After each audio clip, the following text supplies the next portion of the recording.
Okay, let's take a look at problem number 1 here, and it's m squared minus 4m minus 32 equals to 0.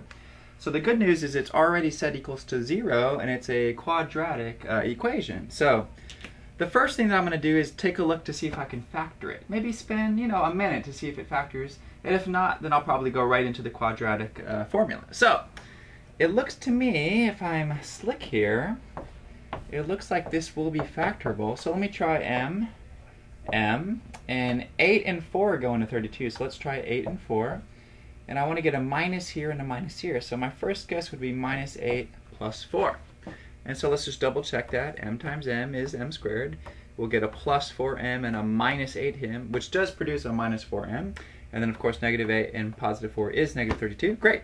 Then I'll go right to my zero factor property, and I'll set this factor equal to 0 and that factor equal to 0. So I have m minus 8 equals 0. That'll be one solution, and m plus 4 equals 0. And that will give me the other solution. Okay, so these are pretty simple. I'll add 8 to both sides, and I'll get one answer as m equals to 8. Here I'll subtract 4 from both sides, and that will give me the other answer, m equals minus 4. Okay, again, it was a quadratic equation, so I was expecting 2 answers, and I got 2 answers, positive 8 and negative 4.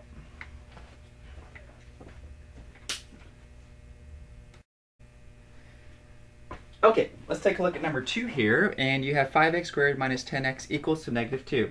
So the first thing I notice is I have a quadratic equation, but to solve it, I want to set it equal to 0. That's always going to be our first step. So to do that, let's bring this positive 2, the negative 2, if I add 2, let's bring it over to the other side. So I'll get 5x squared minus 10x plus 2 is equal to 0.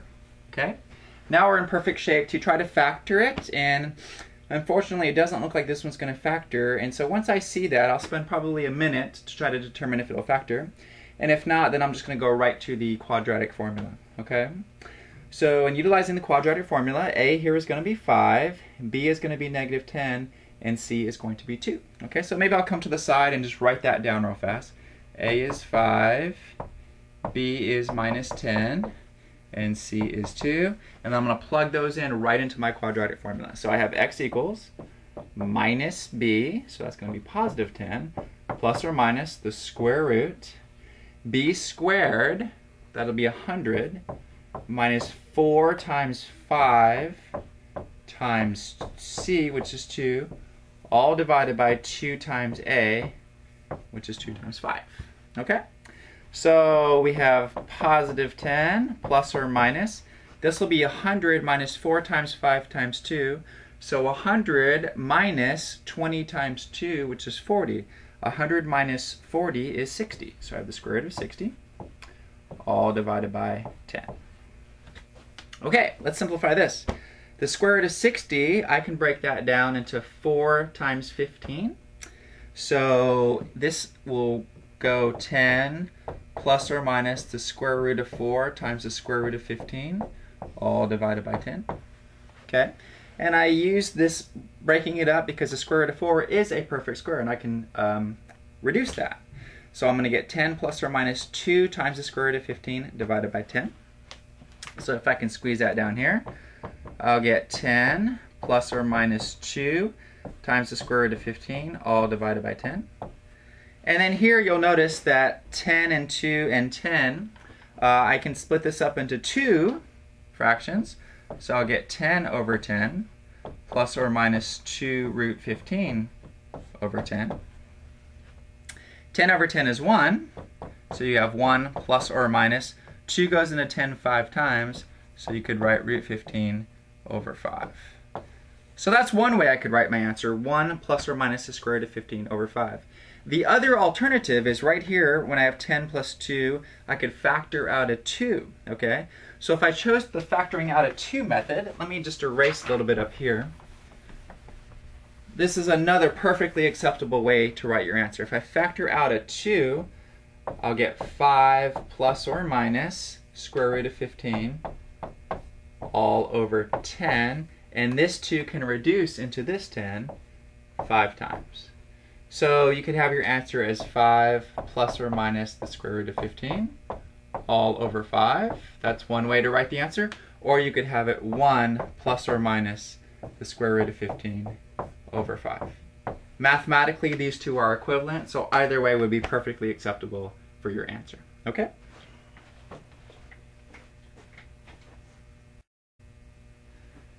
Okay, moving on to number 3, we have t squared plus 6t plus 10 equals 0.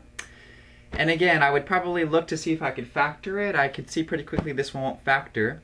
So then I'm going to go right into the quadratic formula again. Okay, so t equals minus b, so minus 6, plus or minus the square root. B squared, so 36, minus 4. A is 1 and c is 10. All divided by 2 times a, which is 2 times 1. Okay. Now notice 36 minus 40, that's going to give me a negative 4 in the square root, which is okay because that actually simplifies pretty easy. So I have a negative 4 underneath the square root, all divided by 2. The square root of negative 4 we know now is 2i, so this will become negative 6 plus or minus 2i, all divided by 2.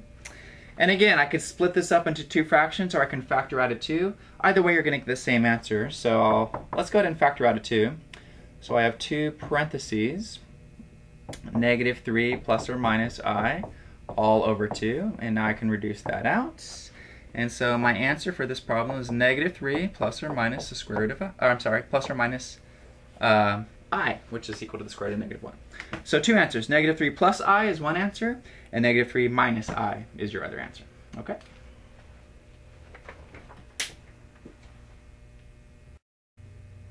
Okay, let's move on to number 4. We have x squared equals negative 12. This one I can just apply the square root property. So I'm going to take the square root of both sides. And again, on this side, we have to remember to include plus or minus. So this is a pretty easy problem.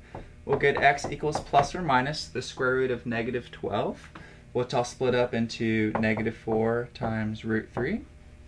And of course, we know negative 4 is 2i, and we have root 3. So x equals plus or minus 2i times the square root of 3. And that's it. Okay, so this is just an example of applying the square root property. Plus or minus 2i times the square root of 3.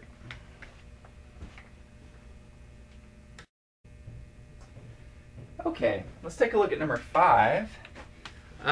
The first thing I need to do is bring this over, get it equal to 0, but let's also put it in the correct order, okay? So I'll have x to the 4th minus 16x squared plus 48 is equal to 0, okay? So I have it in order from highest power down. This does look like it's going to factor for me because, well, 48, we can use 12 times 4, and we can get a 16 out of that. So I'm going to jump right to the factoring. And let's see, I'll get x, and it's to the 4th power. So x squared minus 12, and x squared minus 4. And again, let's just double check. You always want to just FOIL it out real fast to make sure it's right. So x squared times x squared is x to the 4th. We have minus 4x squared minus 12x squared, which is minus 16x squared. And negative 12 and negative 4 does produce positive 48. X squared minus 12 and x squared minus 4. Okay. Well, this is a difference of squares, so that one can actually factor further. So let's go ahead and do that.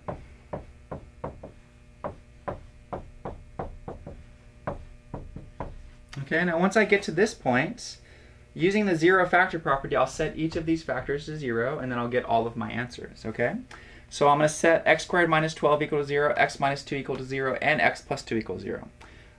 So when I do that, this will give me one answer, well, 2 answers actually. I'm just going to cheat ahead because x minus 2 equals 0, that's only going to happen when x equals 2. X plus 2 equals 0, that's only going to happen when x equals negative 2. But this guy, let's spend a little bit of time on. I'll add the 12 to both sides, and then I'm going to do the square root property, just like we did a couple of problems ago. So right now I have x squared equals 12. If I take the square root of both sides and make sure to include plus or minus here, you'll get plus or minus the square root of 12. And that we can produce square root of 4 times the square root of 3. So if I simplify this, this is a square root of 4, square root of 3, and the square root of 4 is just 2, so you get 2 root 3. And that produces 4 answers, plus or minus 2 root 3, positive 2, and negative 2. Okay, and we were expecting 4 answers because it was a 4th power to start with. Okay, and that's it.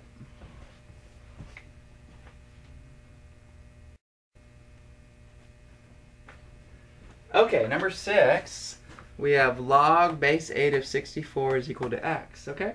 So I'm just going to go from logarithm form to exponential form, and so it's 8 raised to the x power equals 64. And luckily for us, this is something that we can solve relatively easy, right? 8 to what power equals 64? Well, 8 to the squared, 8 times 8, is 64. So x is equal to 2, okay? And that's it.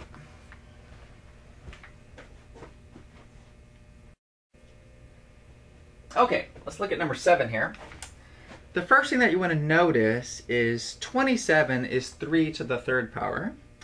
So, and what brings it down to the denominator would be 3 to the negative third power. 9 can also be written as a power of 3, 3 to the second power. So that's kind of the trick. I need to get both of these written with the same base so I can continue to solve it, okay?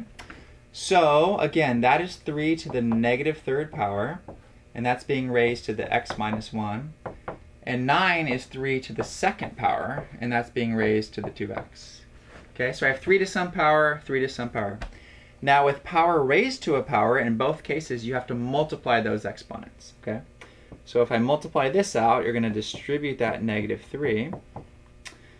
So negative 3 times x is negative 3x, and negative 3 times negative 1 is positive 3.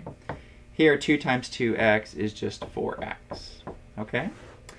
Now notice, when you are at this step, you have 3 to some power is equal to 3 to some power. Well, the only way that these can be equivalent is if these powers are the same. So I'm going to set that equal to that, and that'll allow me to finish solving this equation. Okay? So if I have negative 3x plus 3 is equal to 4x, if I add 3x to both sides, you'll get 3 is equal to 3x plus 4x is 7x. And then all I have left to do is divide both sides by 7. If I divide both sides by 7, you're going to get x is equal to 3 over 7. And that's your answer. Okay? And again, to solve a problem like this, you need to recognize here at the top, both of these can be rewritten with the same base. 27 can be written as 3 to the third, and since it's down in the denominator, it's 3 to the negative third. 9 can be rewritten as 3 squared. So once I'm able to rewrite these with the same base, then I can set the exponents equal to each other. So you get 3/7 for the answer.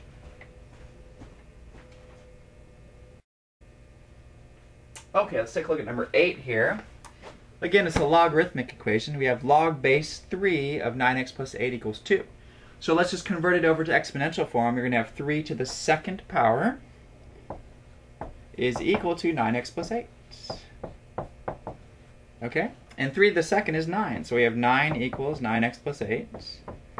If I subtract 8 from both sides, you'll get 1 is equal to 9x. And to finish this off, just divide both sides by 9. And you get x is equal to 1 over 9. And that's it. X equals 1 over 9. Okay?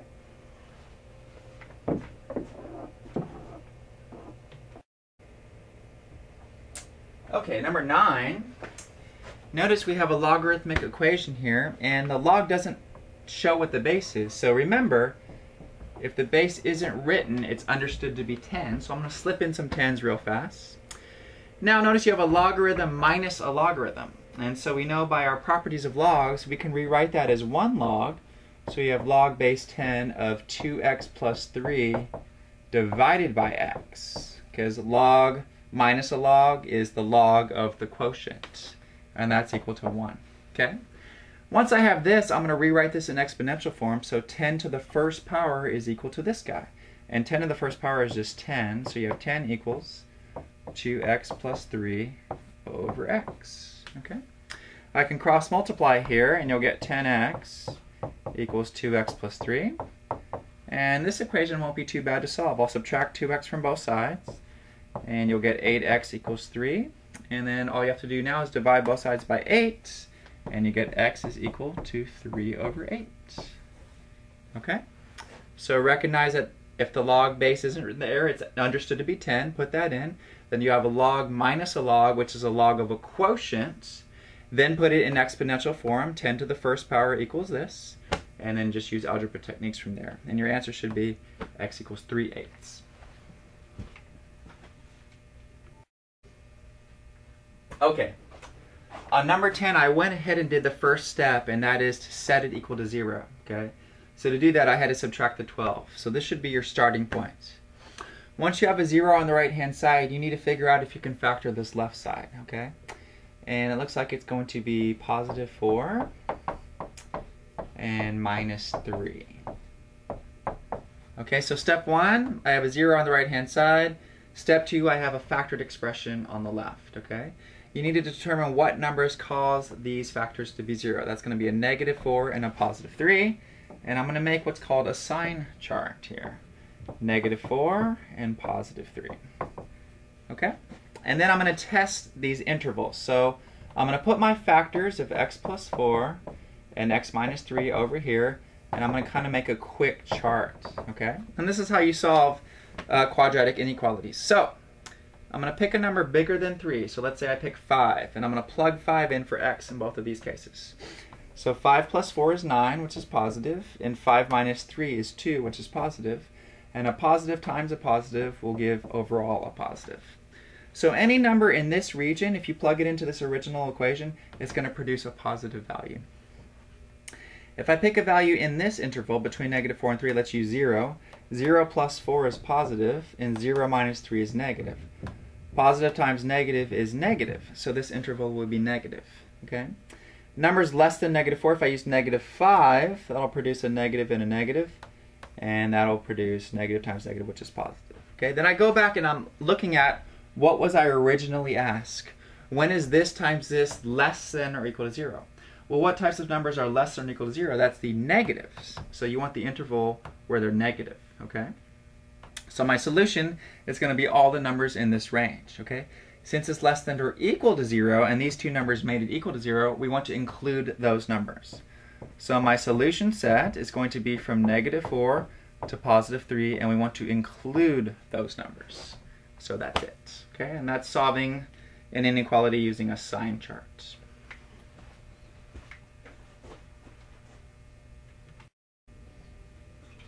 Okay, on number 11, again, I subtracted the 2 over because I need a 0 on the right-hand side. That's absolutely essential to solve any of these problems. One thing, unfortunately, for number 11 that kind of hurts us is this doesn't factor. Okay, so I'm going to have to jump to the quadratic inequality, the quadratic formula to figure out what are the zeros of this inequality. Okay, so we'll get x equals minus b plus or minus the square root b squared minus 4ac all divided by 2 times a. So I'm going to get negative 3 plus or minus 9 minus 4 times 1 times negative 2. So 9 plus 8, which is the square root of 17, all divided by 2. Okay, so unfortunately, you're going to get negative 3 minus the square root of 17 over 2 as one of our zeros, and negative 3 plus the square root of 17 over 2 as the other 0. So just like the last example, I'm going to do a quick sign chart, and one of my zeros was negative 3 minus square root of 17 all over 2, and the other side is negative 3 plus the square root of 17 over 2. Okay? Okay, so I need to test these regions, and so let's just use a calculator to approximate what we get over here, okay? So, if I use something bigger than negative 3 plus square root of 17, that comes out to approximately 0.561 something, okay?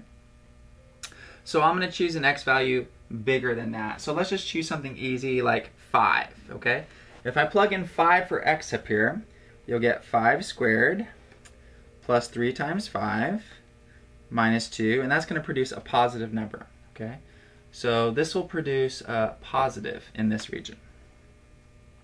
Let's pick something easy. 0 for x could go in between here. So if I use 0, notice you get a negative, so that'll produce a negative in this region. And let's take a look approximately what is this number.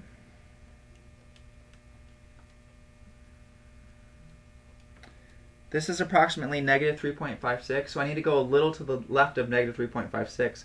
So I'm going to use negative 4 for x to test this interval. So if I plug in a negative 4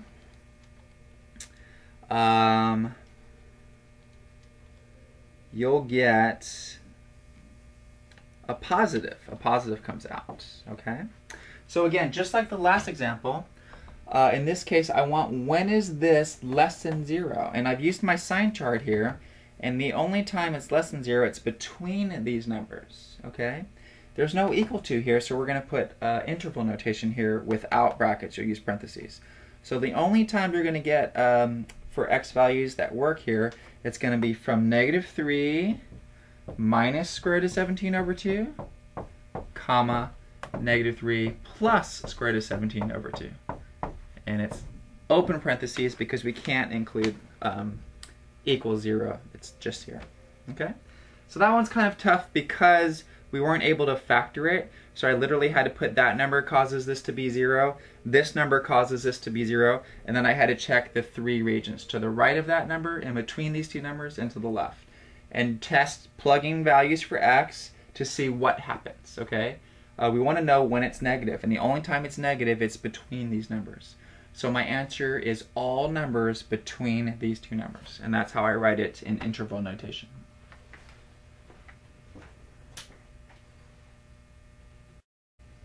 Okay, on number 12, notice we're asked to sketch this graph and find the domain and range. Hopefully you should know right away that the sketch of a quadratic equation is a parabola, okay? So I'm going to go through the 4-step process for graphing a parabola, okay? So the first step is I'm going to let x be 0, and that'll give us the y-intercept.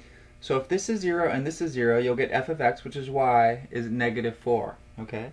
So my y-intercept is going to be 0, -4. That's my y-intercept. The next thing I want to do is I want to let y be 0. So I need to solve this, set it equal to 0. Okay? So you have -x squared plus 4x minus 4 equals 0. And let's solve this. Okay? I don't like having this minus, so let's multiply through by -1 on both sides. So I can get that to be positive.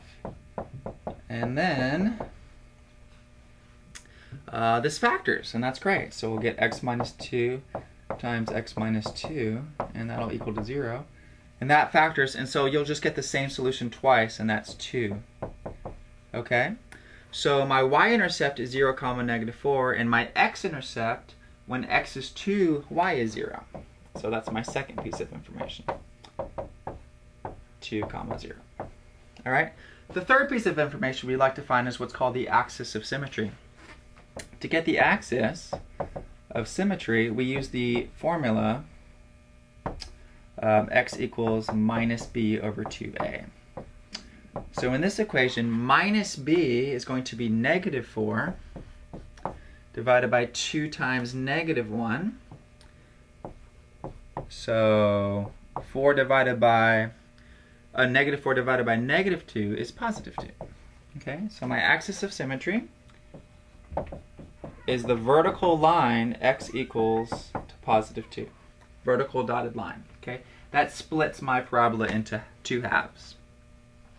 Then I also want to find the vertex, and that's my last piece. And to find the vertex, the x value is whatever the axis of symmetry value is, and then you need to plug back into the original equation to get the y value. Well, luckily for us, we've already plugged in 2, and it happened to be the x-intercept. So I know my vertex also happens to be the x-intercept, okay? So sometimes you go through these parabolas and you only get 1 or 2 points, and you can always generate additional points by just letting x be 1 or let x be -1. You can get a few more points that way, all right? So let's go ahead and start to sketch out the graph, and then we can answer the question about domain and range. So if I do a quick little sketch here, I see that my y-intercept is at 0, -4, 1, 2, 3, 4, right here. My x-intercept is at 2, 0, and that's also my axis of symmetry. So I have a dotted line going through at x equals 2, which is my axis of symmetry. And my vertex is also at 2, 0. Okay, so that's the top point of my graph because this graph is falling down. All right, so technically, since I have the vertex and the axis of symmetry, I can create a pretty good graph like this because it's symmetric about this line.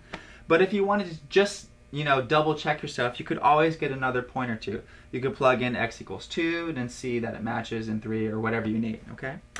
But to answer the domain and range question, the domain is what x values get used in graphing this. Well, clearly, these go down, but they also go out. So you're going to cover everything domain-wise.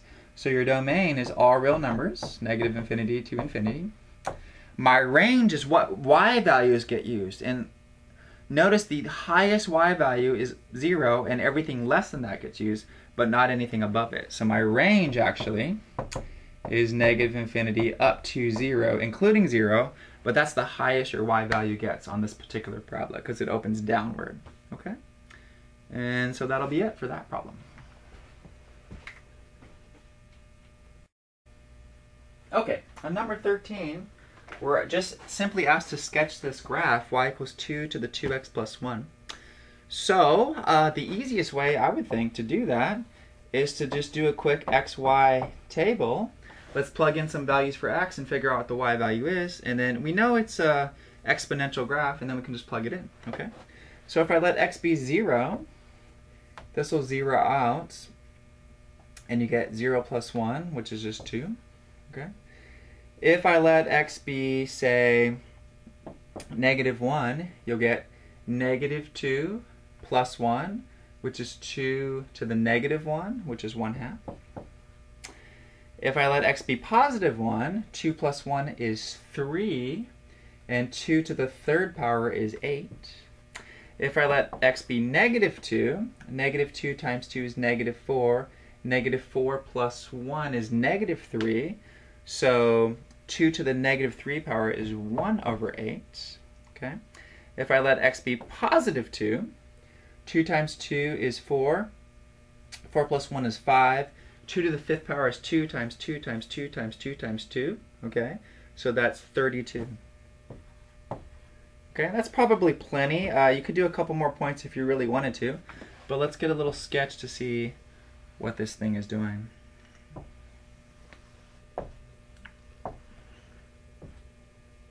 Okay.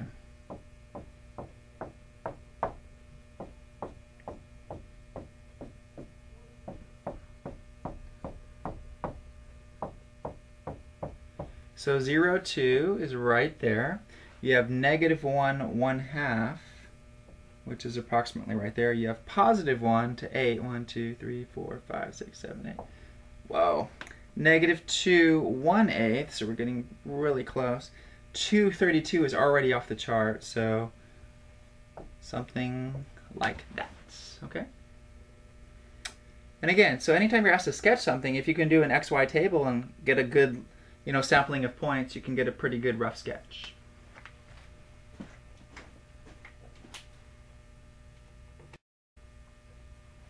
Okay, on 14, we're given f of x is 3x squared plus 2x minus 1, and g of x equals 5x plus 7, and I'm asked to find f of g of negative 2. So evaluate g of negative 2 first, figure out what that is, and then plug that into the f function, okay?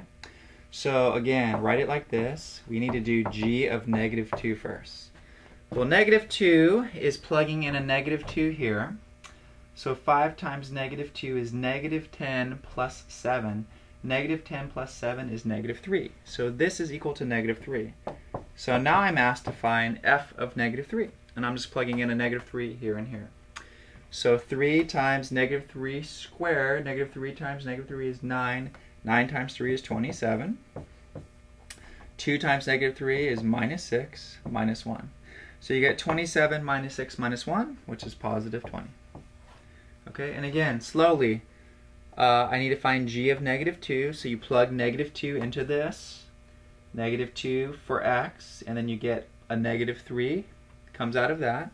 Then you're going to plug in negative 3 in for this x, for the f formula, and you get a positive 20 for your solution. Okay, on 14b, we're asked to find g of f of x.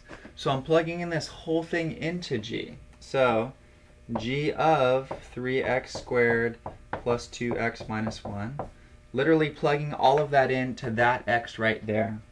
So that's going to equal 5 times this whole thing plus 7. Okay? Then you just need to simplify and distribute. So here we'll get 15x squared plus 10x minus 5 plus 7. So all I did was distribute the 5 there. And now negative 5 and 7 is positive 2. So that's as far as I can go, really. So I get 15x squared plus 10x plus 2. And that's it. Okay. Again, it's g of f of x, so this whole thing is being plugged into g. So you're replacing that x with all of this, 3x squared plus 2x minus 1. And when you simplify, you get 15x plus 10x plus 2.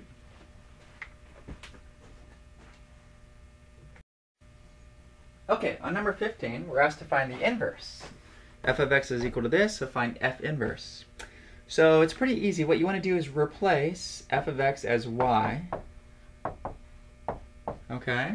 And then you're going to interchange x and y and then solve for where y now is. So if I interchange these, you'll get y equals 5 minus... So I'm putting x in for y and changing that. Now I need to solve for this y. Okay, so isolate that y becomes my problem. So subtract 5 from both sides. So x minus 5 equals negative 2y. Now divide both sides by negative 2. So you get y equals x minus 5 over negative 2. You could leave it like that, or you can simplify this. So that'll be a negative x plus 5 over 2. Okay, you could have left it like that too, but in any case, that's going to be my inverse, negative x plus 5 over 2.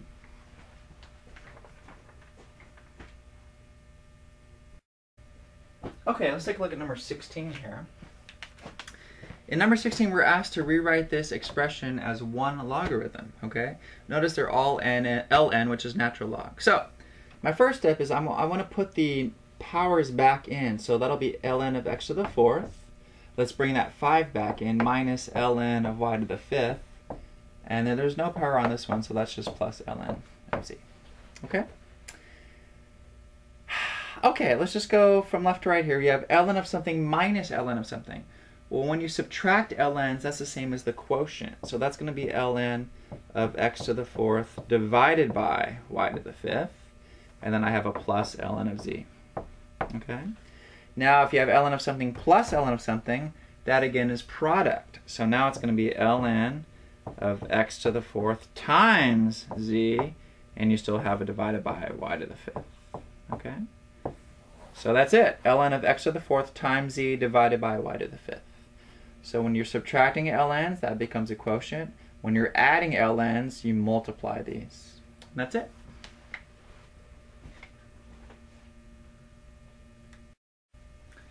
Okay, on 17, we want to go the opposite direction. They have the log of all of this, and you want to rewrite it as the sum and difference of logs. Okay? So the first thing I'm going to do is handle the quotient. So that'll be log of x cubed y squared minus log of square root of z. Okay? Log of something times something, that's log plus. So log of x cubed plus log of y squared minus log, and the square root of z is z to the 1/2 power. Okay? Now let's bring all of these numbers in front, and we'll pretty much be done. So you'll have 3 log of x plus 2 log of y minus 1/2 log of z. Okay, so just take it step by step. I did the quotient first, which is a difference of logs. And then this product is a sum of logs, and then all of these powers, you just bring them down in front. Okay, so it's using all your log properties in one problem.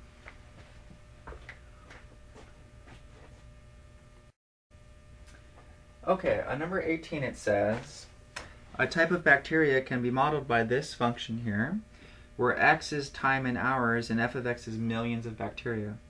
It wants to know the initial number of bacteria. So part A, the initial number of bacteria is going to be at time 0. So I need to let x be 0 here. Okay.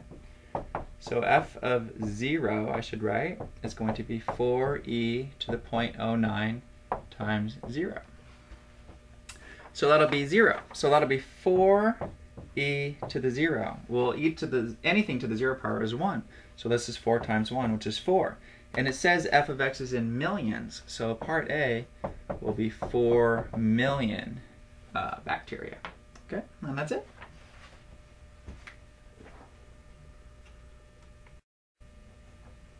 Okay, part B says evaluate f of 5.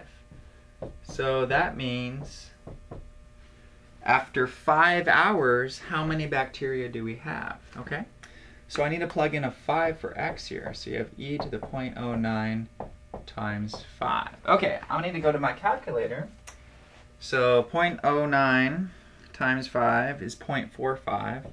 So you have 4e to the 0.45. So let's plug that in. 4 times e to the 0.45. Okay, so, and this is in millions. So it comes out to be 6.273248742. And that's million. So we're talking, if I use the first 6, 6, 2, 7, 3, 2, 4, 8. Approximately that many million. So 6,273,248.742 bacteria. A lot of bacteria after 5 hours. Okay? Okay, and part C asks, when will there be 6 million? Okay, so this is going to equal 6. So 6 is equal to 4e to the 0.09x. Okay, and I need to solve this. Well, one thing that I could do is take, well, I could divide both sides by the 4 there, and so that'll get this by itself. So 6 over 4 is 3 over 2 is equal to e to the 0.09x. Okay? Now, I can't really do anything because of this exponent here, so I'm going to take ln of both sides. So ln of 3/2 is equal to ln of e to the 0.09x. Well, the great thing about ln of e is those are inverse functions. So ln of e of something is just going to be this something. That allows us to bring that down, and now it's something we can work with. So ln of 3/2 is equal to 0.09x. And so this is kind of getting ugly. I'll just divide both sides by 0.09 just because I know I can go to my calculator. And so x is going to be approximately ln of 1.5. Let's type that in. ln of 1.5. And then divide that by 0.09. And let's see here. I'm going to get about 4.505. So approximately 4.5, a little bit over 4.5 hours is when you'll have 6 million bacteria. Okay, and that's it for number 18.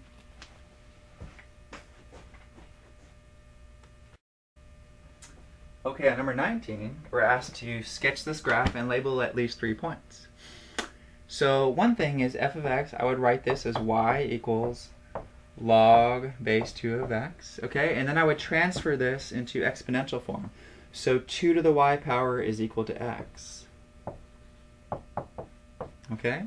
Now, here's it's a little tricky because I can do a table of values, but I want to let the y's vary and then figure out what the x's have to be, okay? So let's just do a quick table of values here. But notice you want to let your y's be certain things.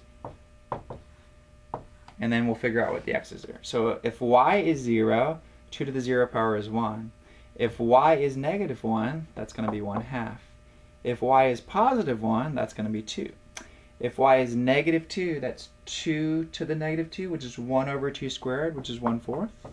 And if y is positive 2, you get 4. Okay? So I got myself about 5 points here, and let's just graph these points, and that'll be a nice rough sketch of what we're looking at. Okay, so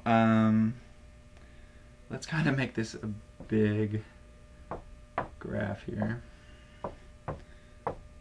Okay, so 1, 0, 1/2 -1, 2, 1, 1/4 -2, +4. Whoops, I'm already off the graph here, out here somewhere. So you're getting something like that. Okay? Kind of ran out of room, but I only said 3 points anyway, so something along these lines.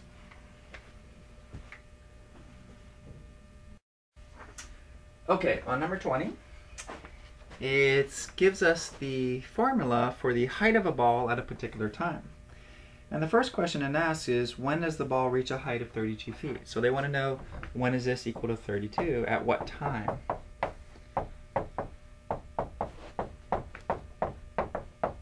Okay, so I have a quadratic equation here, and I need to set this equal to 0. So, well, I could bring everything over to this side. So let me add that 16t over. So I have 16t squared. Let's subtract 44t. And let's subtract 4. If you subtract 4 from 32, you get 28. Okay? Well, luckily 16, 44, and 28, they can all be reduced by 4 at least, right? So let's divide everything by 4. And we'll get, let's see, 4t squared minus 11t plus 7 is equal to 0. Okay? Is this factorable? 7 and 11. 1 and 7. Yeah, I think this works. So let's try to factor this guy. If we try t and 4t, 1 and 7.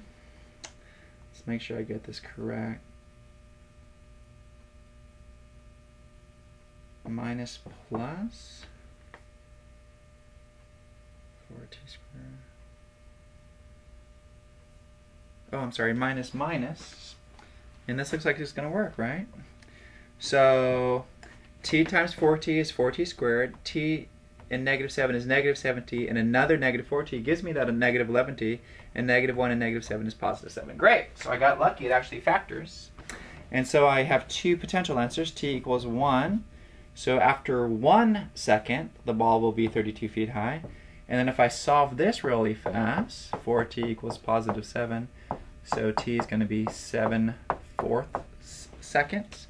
So after 1 second and after 7/4 seconds, okay, which you can reduce if you wanted as 1 3/4 seconds, or about 1.75 seconds. So 1 second and about 1.75 seconds. The ball will be 32 feet high.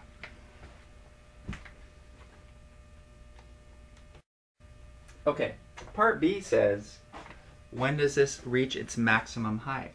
So the good news, it's a parabola that opens downward, so I know the maximum height is going to be wherever the vertex is. Okay, so if I go back and remind myself of the vertex formula, it's minus b over 2a. Okay, so if I plug in minus b, you'll get -44 divided by 2 times a is -16. So -44 divided by -32. So let's reduce that down. -44 divided by -32 is approximately 1.375 seconds. So you're going to be at your maximum at 1.375 seconds. Okay? And so that's it for part B.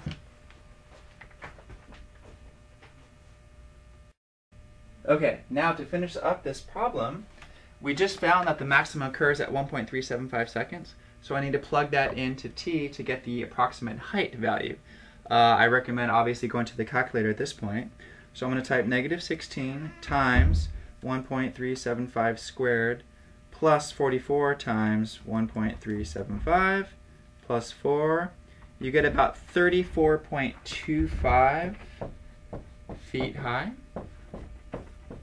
So the maximum height occurs at this time, and this is your actual value for how high it gets. About 34 1/4 feet.